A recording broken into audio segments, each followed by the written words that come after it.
আসসালামু আলাইকুম ভিউয়ার্স, আশা করছি সবাই ভালো আছেন। আজকে আমি আপনাদের সাথে শেয়ার করব একটা অন্যরকম মুরগি মাংসের ভুনার রেসিপি। এর জন্য নিয়েছি এখানে আমি হাফ কাপ ব্রয়লার মুরগি, আর এখানে নিয়েছি অল্প পরিমাণ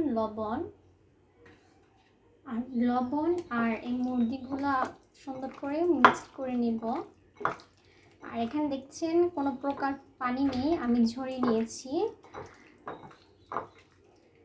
মাখা হয়ে গিয়েছে, এটাকে মেরিনেশন করে রাখার কোনো প্রয়োজন নেই।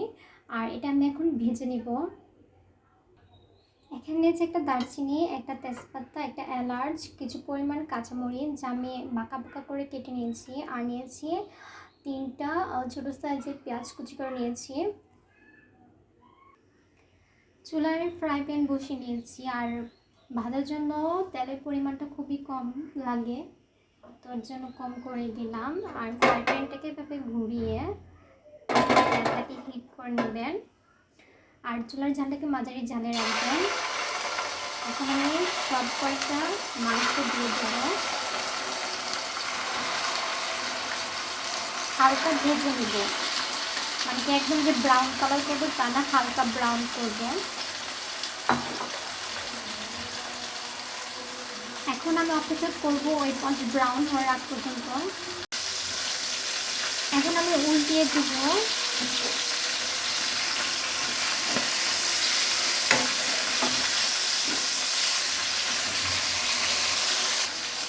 এরকম ব্রাউন করে ওই পাশও একইভাবে করে নেব। মাঝারি ঝালে ব্রাউন কালার করে নিয়েছি, এখন নামিয়ে ফেলবো।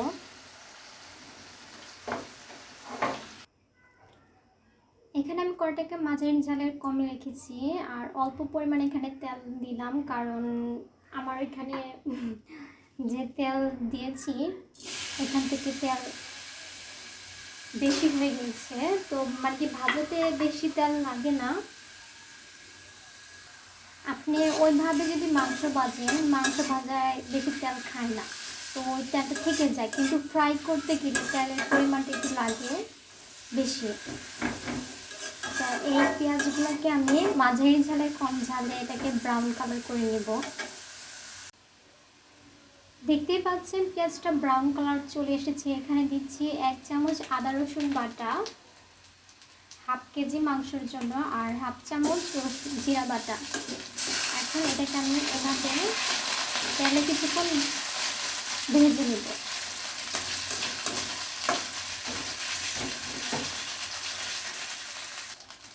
তেলে কিছুক্ষণ ভেজে নেওয়ার পর এখানে দিচ্ছি অল্প পরিমাণ পানি কষানোর জন্য। দিয়ে দিচ্ছি আপনার হলুদ মরিচের গুঁড়া হাফ চামচের কম। 1 কেজির জন্য হাফ চামচ দেবেন, আর হাফ কেজির জন্য হাফ চামচের কম দেবেন।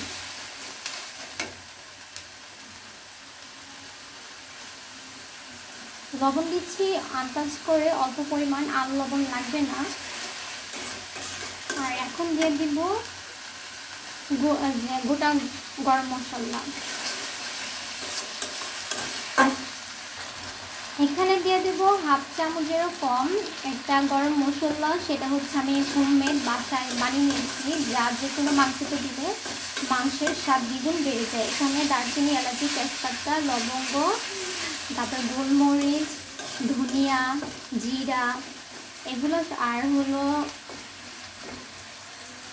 জয়ফল, জয়ত্রী সবগুলোকে হালকা টেনে নিয়েছি চুলায়, তো তেলে ব্লেন্ডার করে নিয়েছি। মাংস কষানো হয়ে গেছে, এখন ভেজে রাখা মাংসগুলো দিয়ে দেবো। এখন এখানে এই মাংসগুলো কিছুক্ষণ নাড়াচাড়া করে নেব। ভাজা ভাজা করে নিয়েছি, এখন কাঁচামরিচ ফালি দিয়ে দেব, আর পরিমাণ অনুযায়ী পানি দিয়ে দেব। এখানে আর পানি দিব না। এটাকে মাঝারি জালের কম জালে এটাকে পুরোটা শুকিয়ে নেব।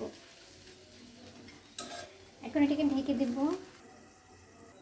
খেয়াল রাখবেন, আমি এখানে যে হোমমেড গরম মশলাটা ব্যবহার করেছি সেটা 1.5 মাস বা 1 মাসের বেশি ব্যবহার করা যাবে না, কারণ ওইটার ফ্লেভারটা নষ্ট হয়ে যায়, স্বাদটা ভালো আসে না। 1 মাসের বেশি বা 1.5 মাসের বেশি আপনারা এটা বানানোর পর ব্যবহার করবেন না। মাংসটা প্রায় হয়ে গিয়েছে। আমি 5 মিনিটের মতো মাঝারি জালের কম জালে সিদ্ধ করে নিয়েছি। আপনারা চাইলে এই পর্যায়ে নামিয়ে ফেলতে পারেন। আর যদি আরও শুকনো খেতে চান তাহলে আরও শুকাতে পারেন। আমি এই পর্যায়ে নামিয়ে ফেলবো। এটা পোলাও খিচুড়ির সাথে খুবই যাবে। হ্যাঁ, ভাতের সাথেও খেতে পারবেন। একটু মাখা মাখা না হলে আবার খাওয়া যায় না। এখন জালটাকে অফ করে দিব। দেখতেই পাচ্ছেন কালারটা মাশাআল্লাহ খুবই সুন্দর এসেছে এবং খেতেও খুবই দারুণ সুস্বাদু। তো বাসায় একবার হলেও ট্রাই করে আমাকে জানাবেন এই গরমে আপনাদের এই রেসিপিটা কেমন লেগেছে। তো সবাই ভালো থাকবেন, সুস্থ থাকবেন। আল্লাহ হাফেজ।